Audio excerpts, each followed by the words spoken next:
Hello, hello, hello.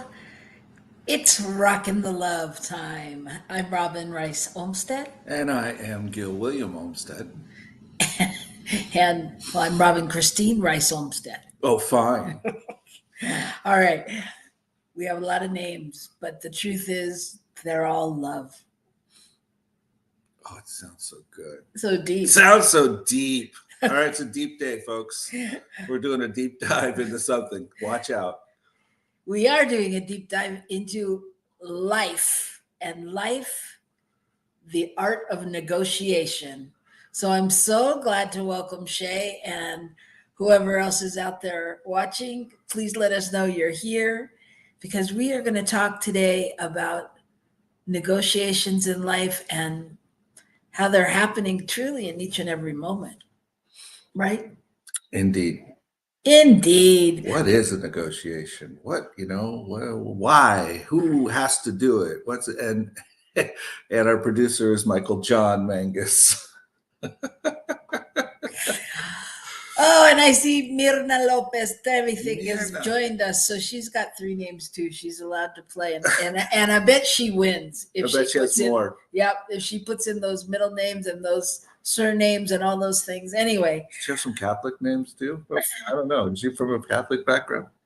All right. But enough about us. So let's talk about our week. We are still together, as you can see.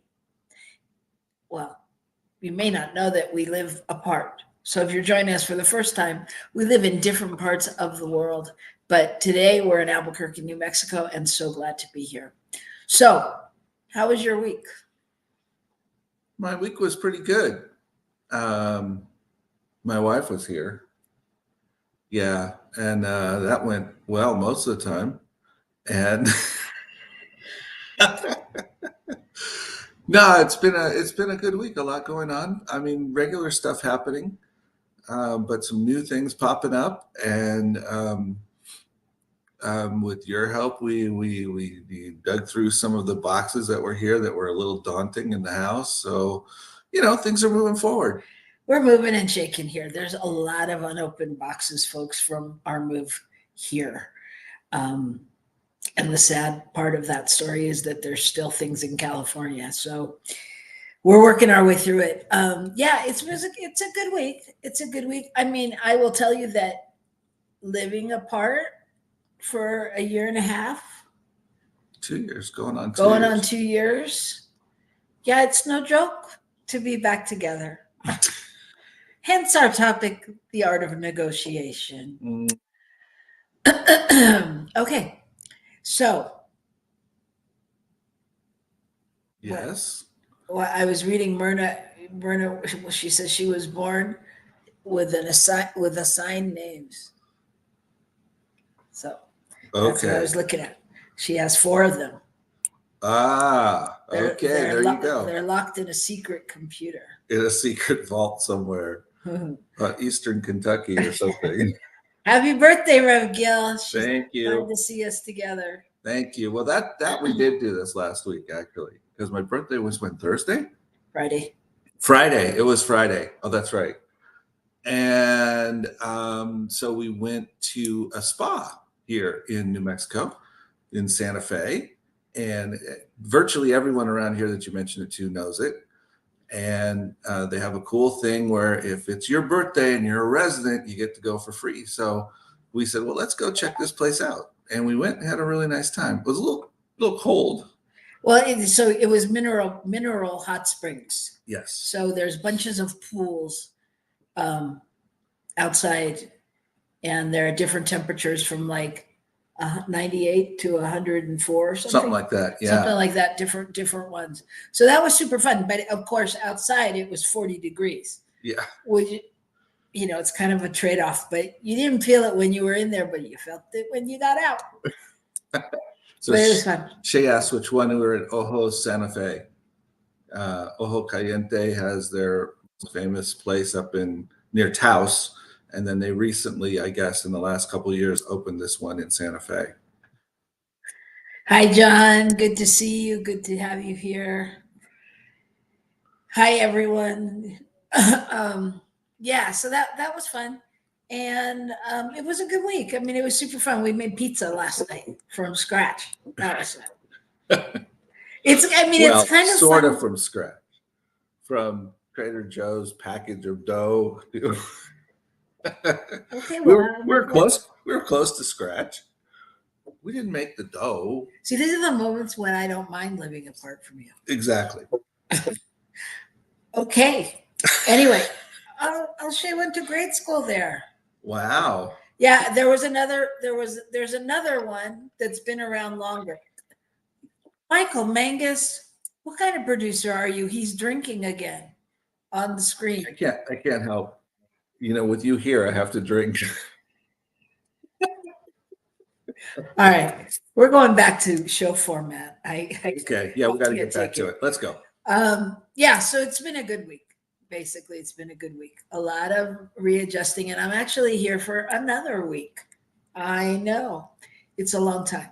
I don't think we haven't spent this much time consistently together since we moved. Well, and particularly just us. Right. I mean, usually we're together with the family. We've gone on vacations. We've done all that stuff, but it's been, you and I have done maybe a week of vacation together. But other than that, we've been on vacations with the family, et cetera. And so it's different. Well, it's true, because when we're with them, we get to moan about how we wish we were together and why can't we be together. And now we're together and we're like, oh gosh, where can we go? Where are those diversions? What can we do? No, that's not true. It's been good mostly. It's just, there's some growing edges and readjusting and fine tuning that needs to happen. Or that I should say that's happening. Okay. What's your good news? My good news. I do have good news. Okay, this is our segment where we talk about what's good in the world. What's good in the world?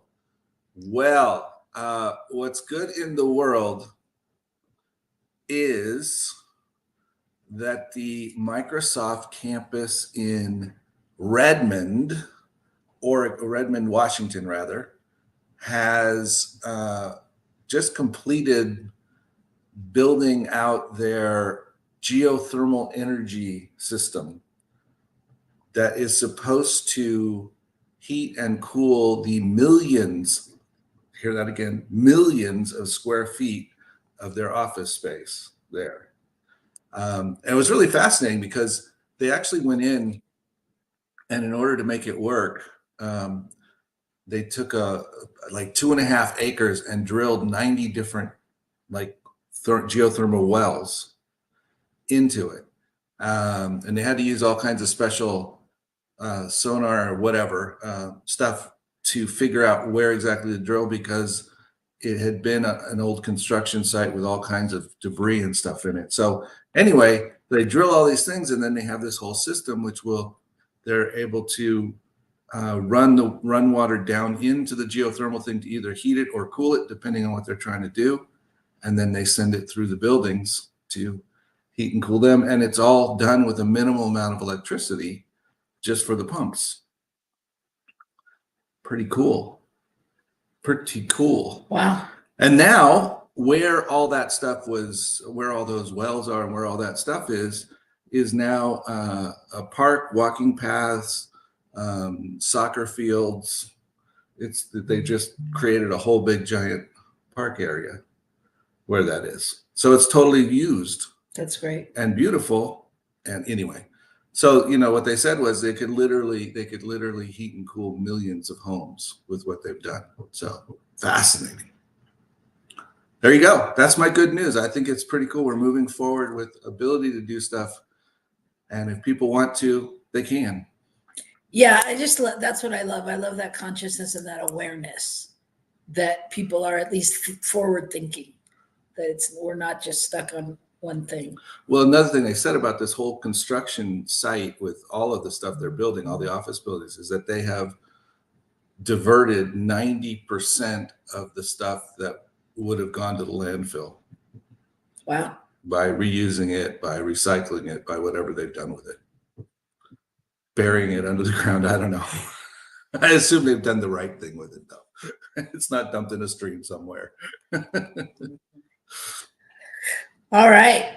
Well, my good news is just a feel-good story for me. It's about a man who was like a Grubhub delivery guy, and he went to deliver a meal, went to deliver a lunch to someone who was working at the animal shelter, and was greeted by a big dog.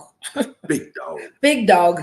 And this dog had become like the mascot, kind of. It's a black and white pit bull, and he'd become the mascot kind of the shelter. And they were just like using him to kick off this campaign. It was around the Super Bowl time, to kick off a campaign of linebacker-sized dogs and a big adoption thing and everything. But the guy said the minute their eyes met, he knew. He could feel the love.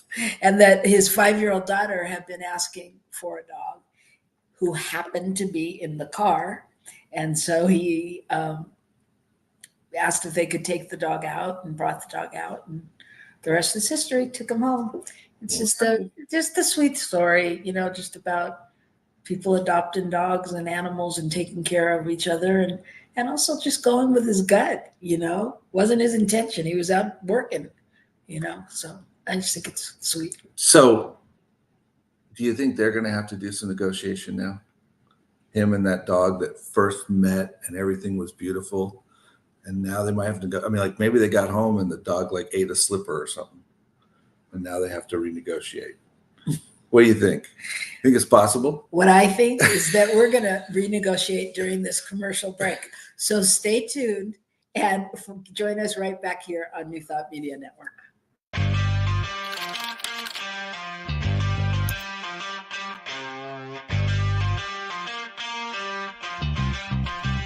New Thought Media Network. We are a global broadcast network of positive music, media, and entertainment, inspiring humanity's evolution along the journey of enlightenment and creating a world of love, peace, empowerment, and prosperity for all. New Thought Media Network. Positively inspiring.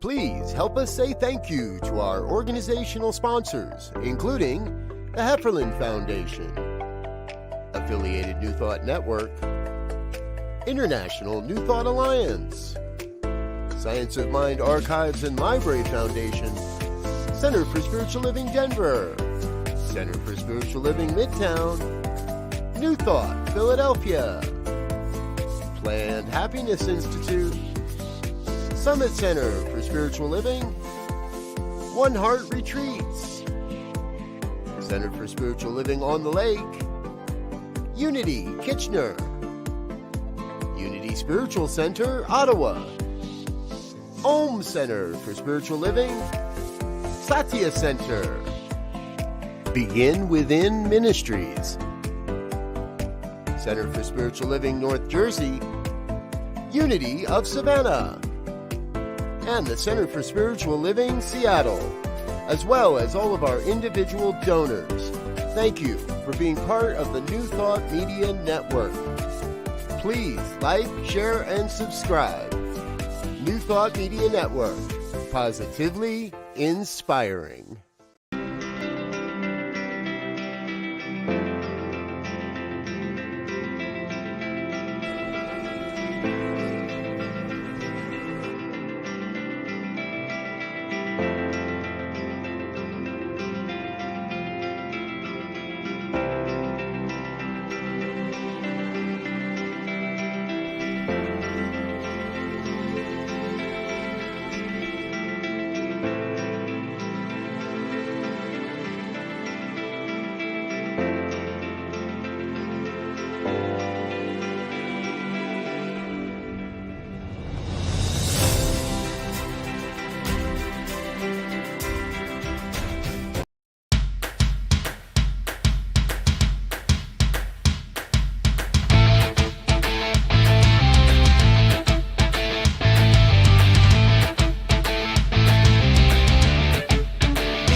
Okay, we're back. You are right here on Rockin the Love. I'm Robyn Rice Olmsted. And I am Gil William Olmsted, and this is New Thought Media Network, and we are Rockin the Love, as we do every Wednesday from this time to an hour later. Because it depends on where you are, which time it is. I don't know what time it is where they are. I barely know what time it is where I am. Come on.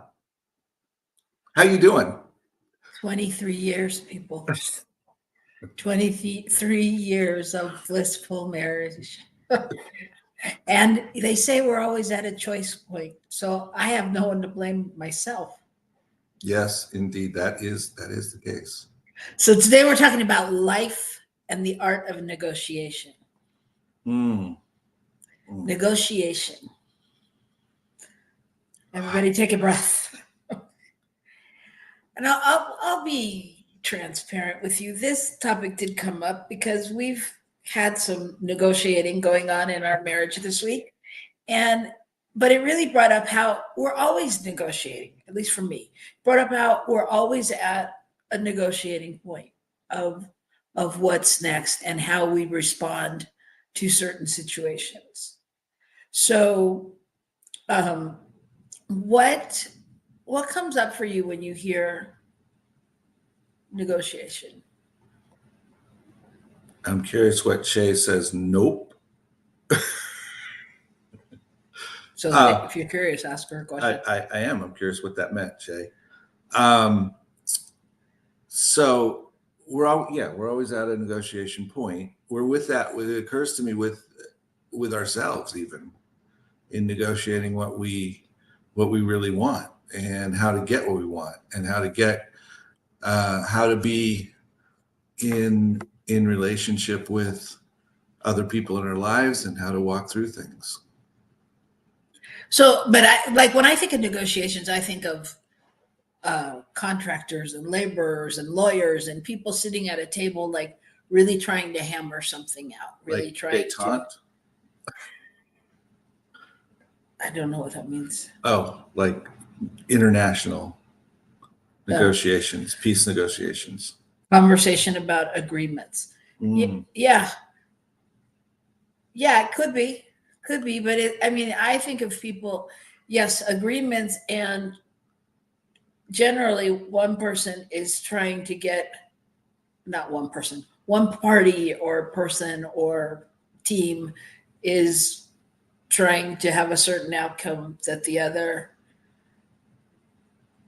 is not understanding or wanting to move towards, or they're trying to come to a midpoint, right? Perhaps, or they're just trying to understand one another. Just trying to understand like what the needs are, who's looking for what. It makes me think of, a meeting we had with someone yesterday that was from a group we weren't terribly familiar with, but we're looking at the possibility of working with them. And so it was finding out, like, who are you? What do you want? Why do you do what you do? And, and how does that fit together with who we are, And so that's a level of negotiation there. So one of the things I read says, a relationship in negotiation is a perceived connection that can be psychological, economic, political, or personal, whatever its basis. Wise leaders like skilled negotiators. So it can be about anything, but generally we're going to talk about it today in terms of our relationship or our relationship with family, friends, right? Yeah. So I think in any good negotiation, I think it's really important to have good listening and an open mind. And not everybody does that from the same lens. Everybody has a different style of doing that. Mm-hmm. So how do we begin a successful negotiation, especially in our relationships? I'm going to talk about it from our relationship. and or relationships, I would say, with someone you live with, like family, because usually we're pretty invested in our ideas in that. Whereas if I'm going into another situation, I might be somewhat less invested. Yeah. Well, yeah. Or there's more room to let go of whatever. There's an expectation, I think, in people you live with somehow that there's some kind of mutual understanding and mutual support in one way or another, even if it's just a roommate. It's like, hey, need to do the dishes. I mean, it's that there's some expectations there about how you get along and how you support the process, and it happens at a job as well. I think sometimes we can walk into a job and go, well, I just do my job and leave. There's that sometimes, but oftentimes there's some mutual expectation, particularly around those people you're working with. Yeah.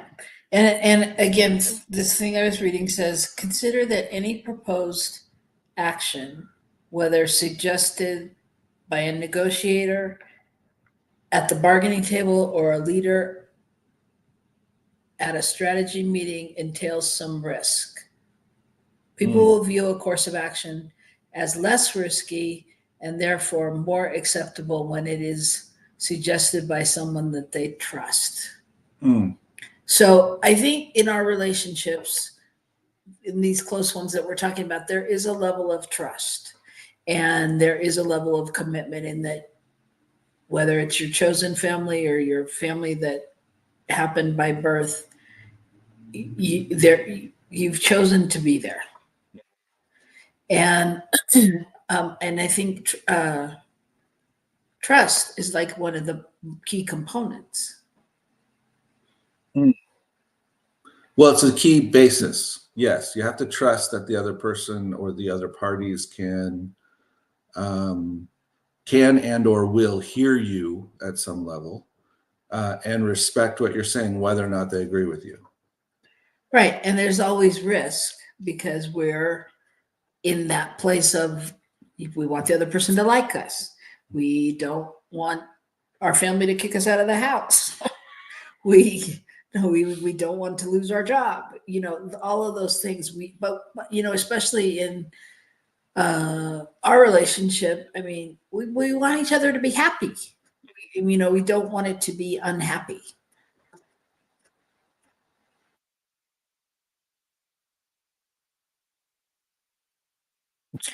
There is not a problem with sound. There's just silence. No, but you know what I'm saying? Yeah. So I think identifying, so in order to create, this is a lot what we talk about when we're marrying couples. We talk a lot about the communication and the through line and each person really being able to voice what's needed. And I would venture to say, and Myrna, and those of you out there that have been in relationships for a long time, so I don't know. Sometimes I don't think it always gets easier. I think sometimes it gets harder because you're more dependent, more about the other person, and you're able to understand what they need and want most of the time. And that's why sometimes when it hits the mark, misses the mark, it feels so bad but you really haven't talked about it. And so it's like, can we continue that communication? Right? Well, I think the thing is that when a lot of negotiation, if you will, in a relationship of some kind, as you said, starts with trust, but it also starts, you have to come from a level of openness in the moment, in the time that you're in that space. And I think sometimes in relationships, we're in a space of being frustrated about something that's happened, or angry, or feeling hurt. And so we're not really available to listen, to negotiate, if you will, because right now I don't want to know what's right for you. I just want to get rid of what's wrong in me right now. Does that make sense? It does. And this is a place in a workshop where I'd ask you to speak from the I. I just did. You If you spoke- missed it, I said I. I. Okay. Because I don't You know. should have been listening. Thank you. I don't know that that's true for everybody. I don't know that everybody goes to that place. Well, I think But I at hear some you. level, you have Yeah, to be at that place. At some level. You at least have to be aware of what those things are that may hold one back. I mean, otherwise I can't be in a place to listen and participate. Yeah. Okay. Okay, maybe some people are better at it. Who might that be? No, it's not that. I think I don't want to generalize, and I'm gonna. I think that women listen in a different way, and they have a different sensibility. And whether that's, I don't know, the mother instinct, whether that's I don't know why. I'm not going to try to even make that up. But I think that there's a different place that they listen from. And I also think that it comes from, I think women like to come to resolution. They like to make it nice and tie it up in a bow and have it be worked out and finished. And I think men tend to act from what they need in the moment. It's an interesting concept. Well, you can kind of follow it through on a through line if you think about it. I mean, I just think Speak from the eye. no, that was what you could do. I've already followed it through. But you know what I'm saying? I mean, so I think that when we're in the moment of negotiating, and I think that's what we're talking about, like it's as if we're on two different teams or two different sides, but one team. Mm-hmm. You know, and so I think that what's necessary in some level is to be able to go to a place of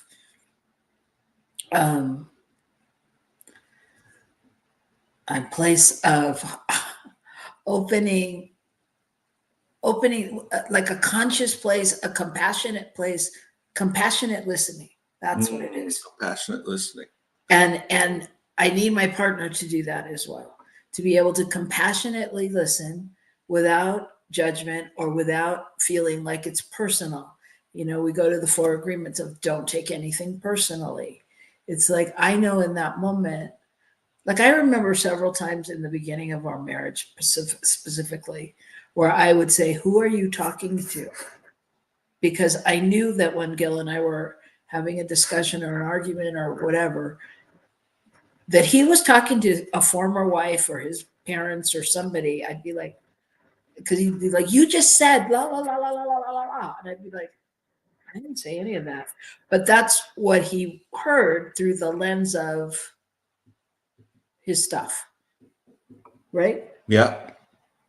And I think it's like that for everybody on some level, because we all hear based on our experience. Yep.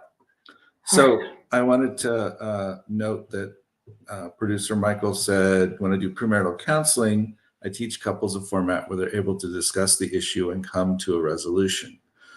So they're able to fulfill the negotiating process, basically.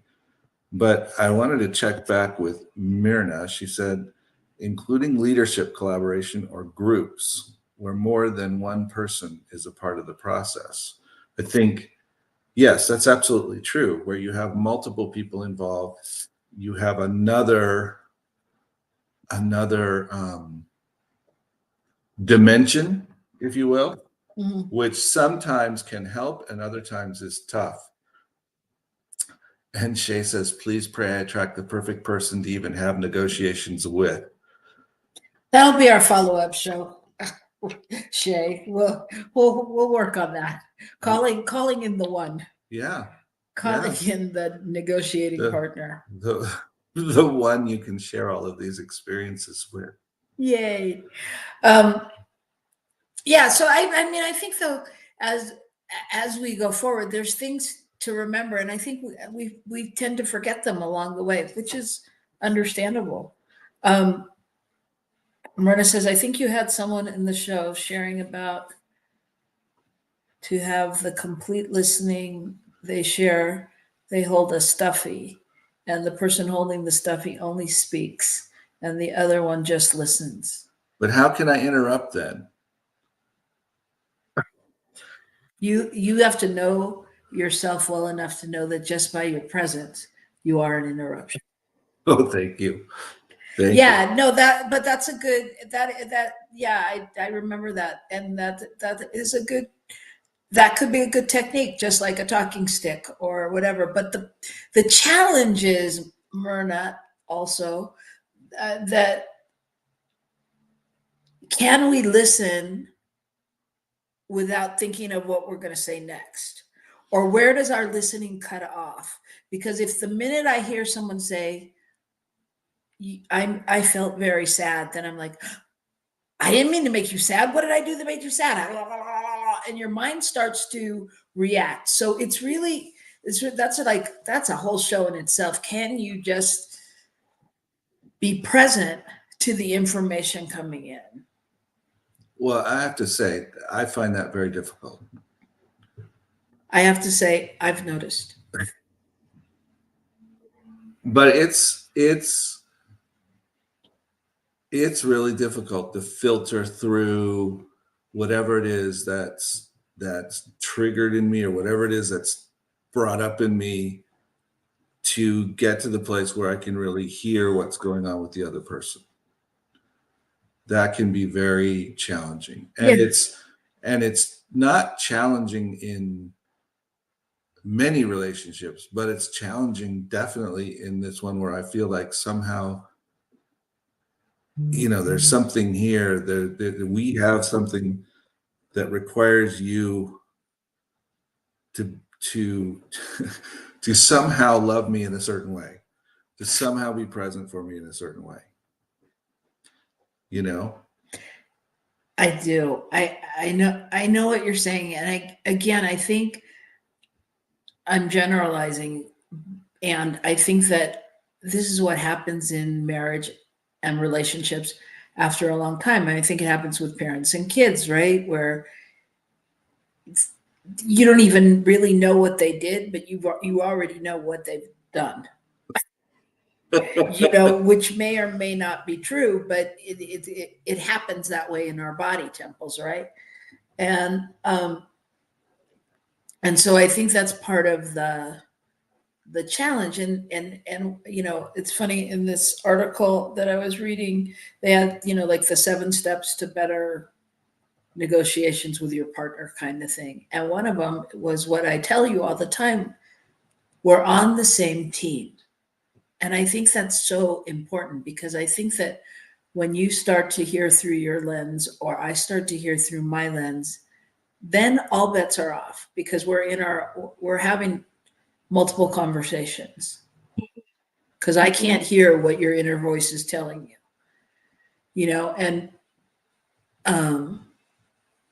and to be honest with you all, I'll share one of the things that came through for me this week was one of the voices, or whatever, what'd you call it? Like what you're not good enough, the stories. Mm-hmm. One of the stories that came through for me this week was that I'm never chosen. And one of the stories that comes through for Gil, can I share one of yours? Oh, sure, why not? I'll speak from the hymn. No, but one of your stories is always that you're not doing it right. So if mine, that I'm never chosen, is active with his not doing it right, then nothing is going to go right.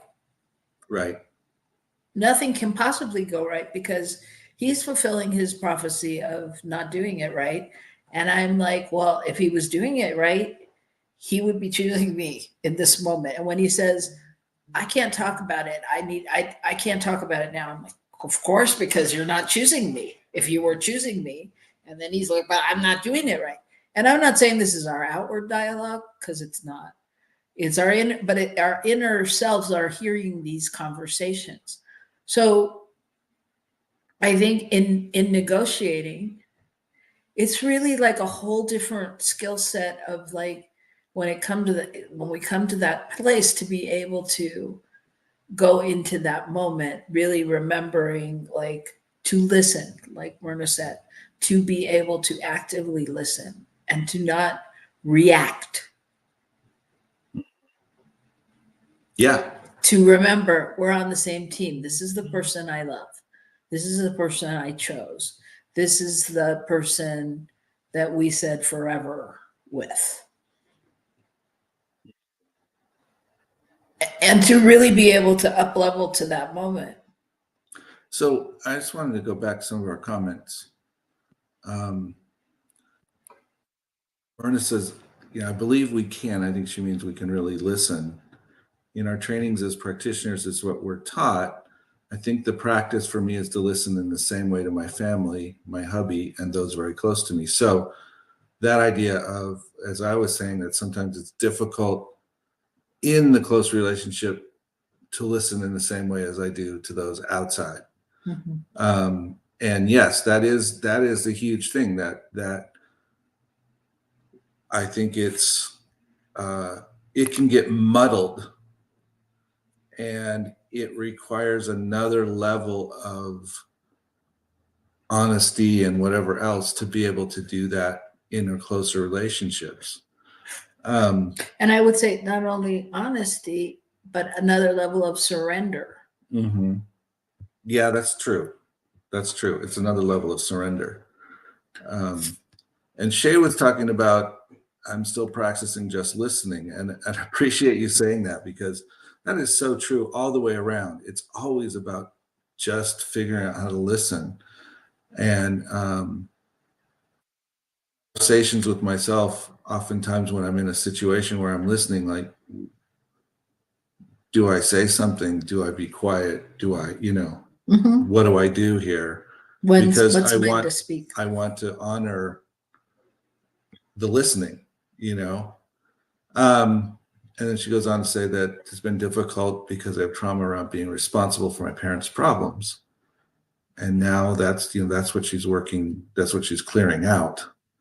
And that's brought her apparently to a job where she practices listening. And she's seen miraculous healing in clients just listening. And listening is incredibly healing. And that's what we do as practitioners, I think, to Myrna's point. Yes.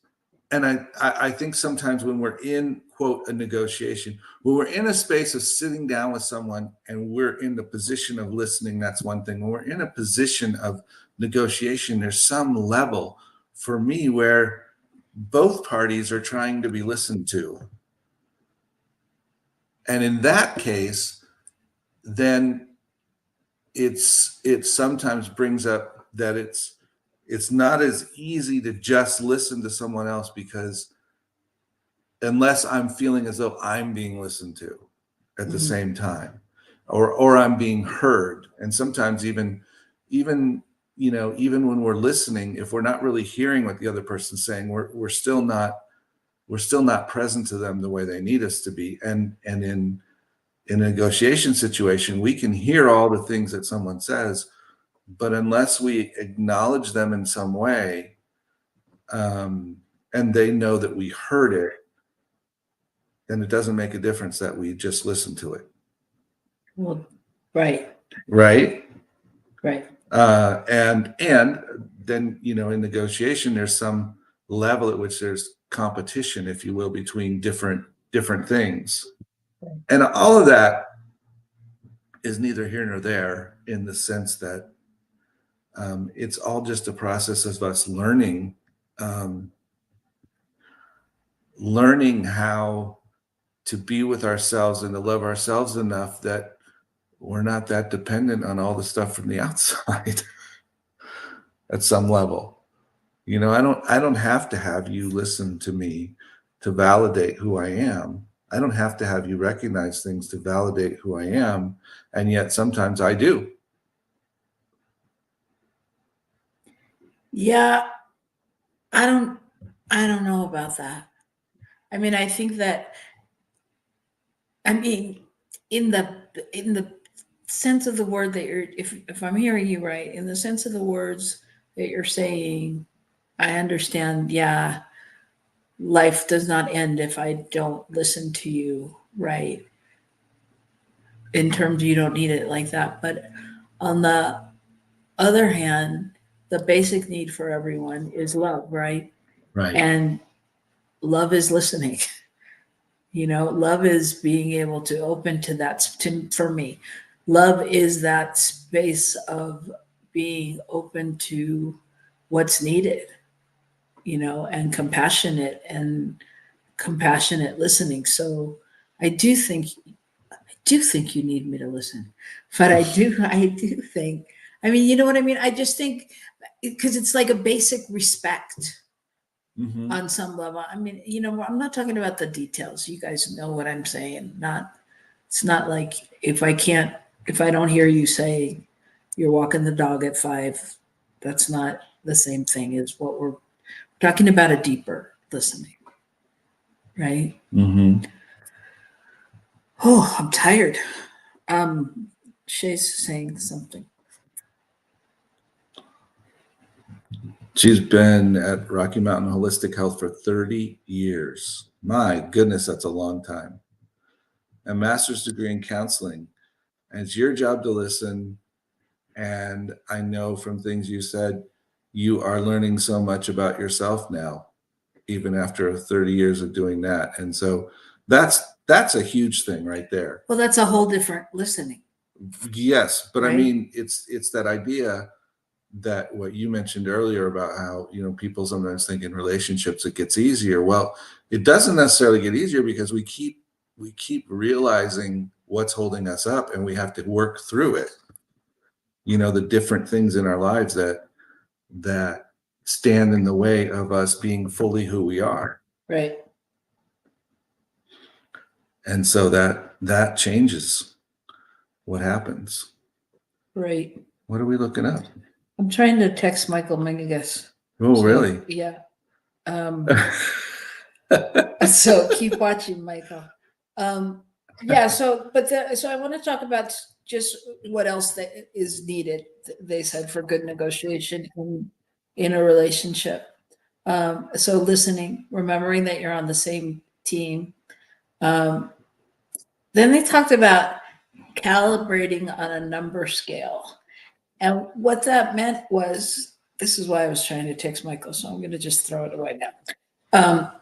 I think we showed the video one time of Brene Brown and what about marriage. And I don't know, for those of you that didn't see it,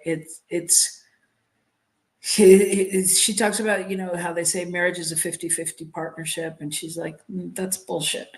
Marriage is, you know, 100% in on each side. And so in their relationship, in her relationship with her husband, you know, when he comes home at night or when they're together, you know, she'll be like, okay, I got 40% today. That's all I got. Knowing that that's all she can give, that because her space is filled up on some level. Is that accurate? I'm gonna correct you slightly. Do. And that is that she said it's not 100% thing, it's 50-50. So when you come in, if I can't give 50%, the other person has to give more. And if the other person can't give their 50%, they have to give more. At least that's how I remember it. So that's how I interpret calibrating a number scale, because if like, and it's what I tried to do on some level with you last night, in that knowing that you weren't in a place where you could fully participate in the way that I wanted or needed, and that it wasn't going to serve you or me. It was, all right, so when can we talk about this? How can we do this? And I think that's what calibrating where you are means, you know, just being able to be honest about that. I'm really able to be 50% present, or I've got 80%. I can hold 80% of this right now. If you can come in with 20, we can make this happen. Right. Yeah.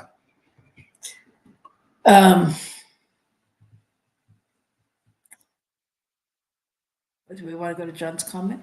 Sure, if you want. Or we finish this? All right, John says, I'm studying the Bhagavad Gita. I know. I don't know why I had to start on Bhagavad Gita. Anyway, and my epiphany is that every interaction with my partner, my BFF, my reverend, or anyone is teaching me exactly where I am with God. I've really seen God as my source for unconditional love and everything I need to stay alive until spirit calls me home. And when it hurts or is disappointing, it is time to look inside and see what I need to let go of and why I am expecting anything from anyone outside of my God, which is everywhere present. Okay. Yeah, that's big. And that's true. And yeah, that's true. Well, and how do we really put that into everyday life? Because, sitting here right now, I could go, yes. But last night when we were in the middle of our conversation, that wasn't, that didn't matter. I'm not interested in that moment. This is just me. I'm not interested in that moment. I can't stop myself. Well, that's not true. There are many times when I stop myself and I don't necessarily go, how am I treating the God within or my God relationship or blah, blah, blah. But on some level, I go back to my basic core principle, which is love, which is, am I serving love right now?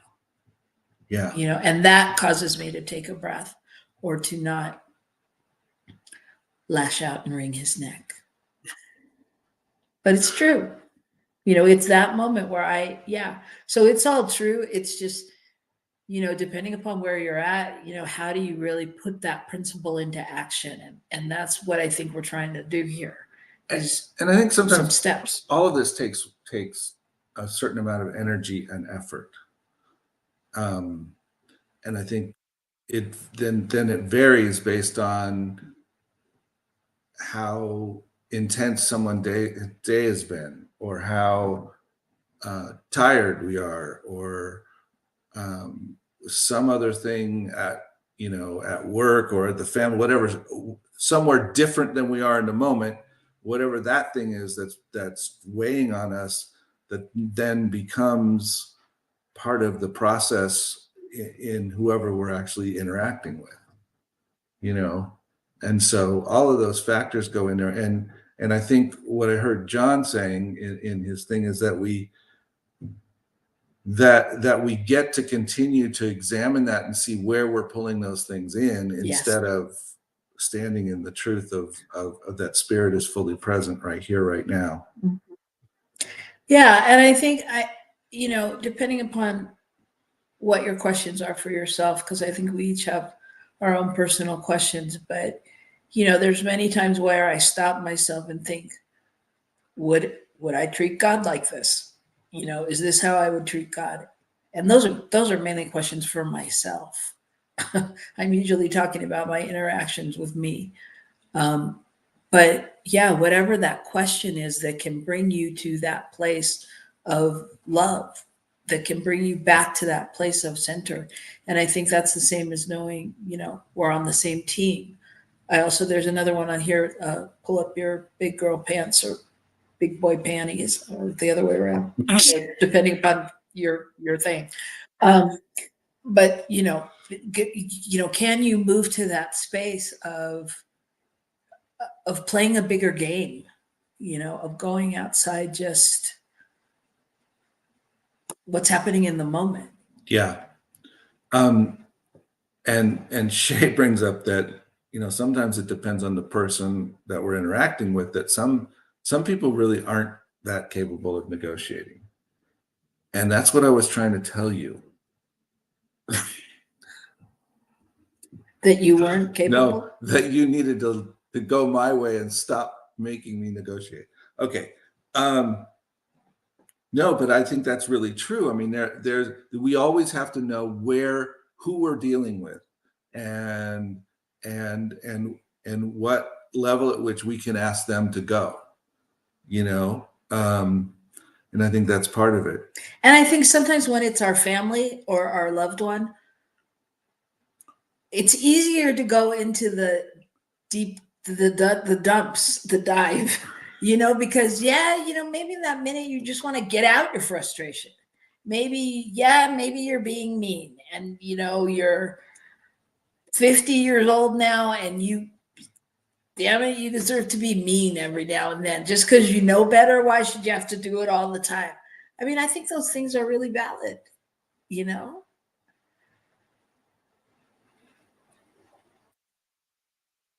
That is.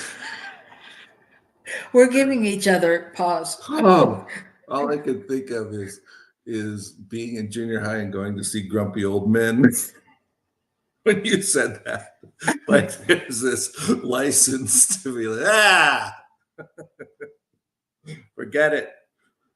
Right. So I think the other thing to really pay attention to is to not assume, because you know what they say. Mm-hmm. It means you're an ass. That's right. That's usually what it means. It makes an ass out of me. Yeah, that's right. No, but don't assume, because and I think that's what Brene Brown speaks so wonderfully to, is that if I come in at a 40 and you're at a 40, and we don't know why, or we don't know how, but we're expecting each other to come in and be at 100 with each other and be like, oh baby, boo, boo, boo, boo, boo, boo. And if we're not in that place, then we're not being honest about where we are, and we're assuming, oh, what's wrong? Something about me, or whatever. We're assuming when it's, something else that you're worried about.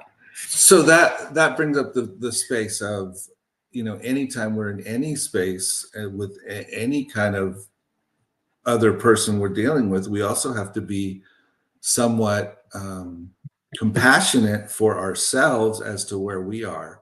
And it may require us to say, you know what, I'm really sorry. I'm not, I don't have it all right now. Can we do this another time?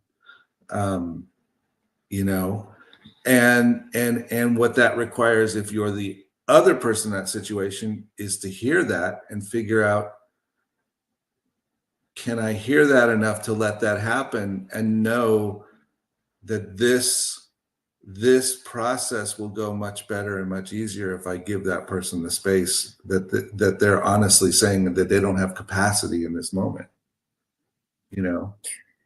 Yeah. And I would say, I would add to that, in a relationship like ours of marriage, how I would ask the question, how could we each go one step beyond?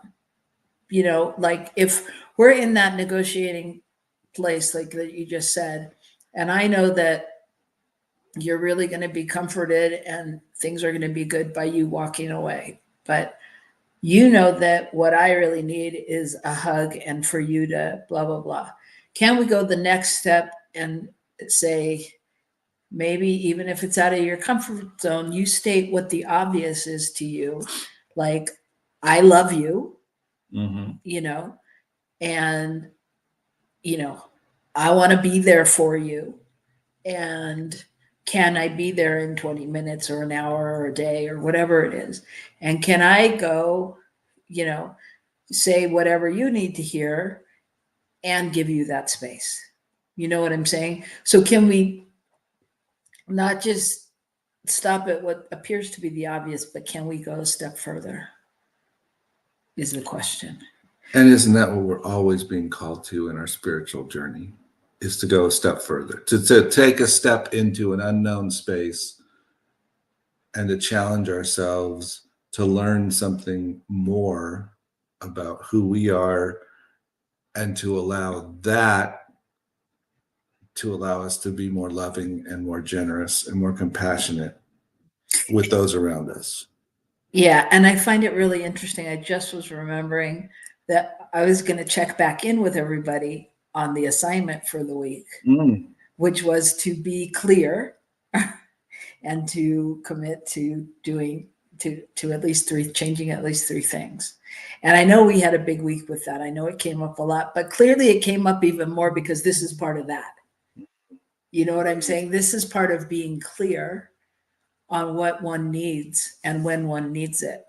So we will check in with you on that next week. And if we don't, Shay, you need to hold us accountable. Please, because I know you will. So that's your job. But I really find that fascinating because I really do think that propelled us into this, into being clear on our needs and being able to state them, because how else can we rock the love, y'all, if we can't find it, right? So that's the charge of the week. Rock the love. And, you know, if you can commit to doing it differently, if there's a place where you can find that little bit of space to really find that clarity and be clear and speak up and speak out.